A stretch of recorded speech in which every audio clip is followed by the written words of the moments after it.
আগর গাছ দেখেছেন? আগর আতরের গাছ দেখেছেন? কিভাবে আতর উৎপন্ন করে দেখেছেন কখনো? সিলেট মৌলভীবাজার অঞ্চলে যাবেন, দেখতে পারবেন। আমি রিকোয়েস্ট করব জীবনে একবার হলো দেখে আসেন। এখান থেকে একটা শিক্ষা বলি, আমি সেখানে প্রোগ্রামে গিয়েছিলাম। সেখানকার জায়গাটা আপনারা জানেন বরকতময়, কারণ সেখানে শাহজালাল রাহিমাহুল্লাহ ওখানে কবর আছে। যদিও মানুষ তার কবরকে কেন্দ্র করে অনেক আজে বাজে কাজ করছে, যেটা ইসলাম সমর্থন করে না, কিন্তু হিস্ট্রিটা ঘাটলে আপনি দেখবেন সেখানে গৌর গোবিন্দ নামে একজন বাদশা ছিল, মানে মানে সরি বাদশা না, রাজা ছিল। গৌর গোবিন্দ নামে একজন রাজা ছিল। এ ছিল জালেম, প্রচণ্ড জালেম।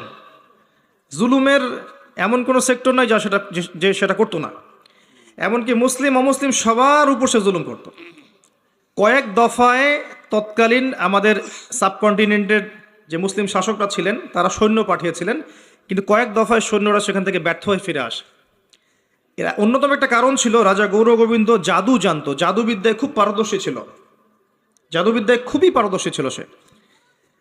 তো এক পর্যায়ে এই শাহজালাল রাহিমাহুল্লাহ তিনি তার ৩৬০ জন অনুসারীকে নিয়ে এই জায়গাটা আক্রমণ করেন। সুরমা নদীর তীরে তারা ক্যাম্প স্থাপন করেন, সেখান থেকে নদী পার হয়ে এই জায়গায় আক্রমণ করে।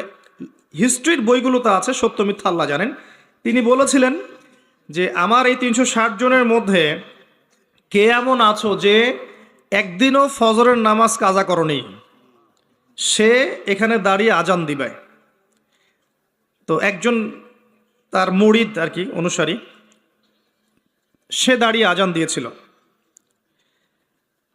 হিস্ট্রির বইগুলোতে লিখে আছে, আমি সত্য মিথ্যার যাচাই করতে পারবো না, আল্লাহ ভালো জানেন, যে ওই আজানের ধ্বনি আল্লাহু আকবার আল্লাহু আকবার, এই ধ্বনি যখন উচ্চারিত হয়েছে রাজা গৌর গোবিন্দের প্রাসাদ চুরমার হয়ে গেছে, ভেঙে গেছে।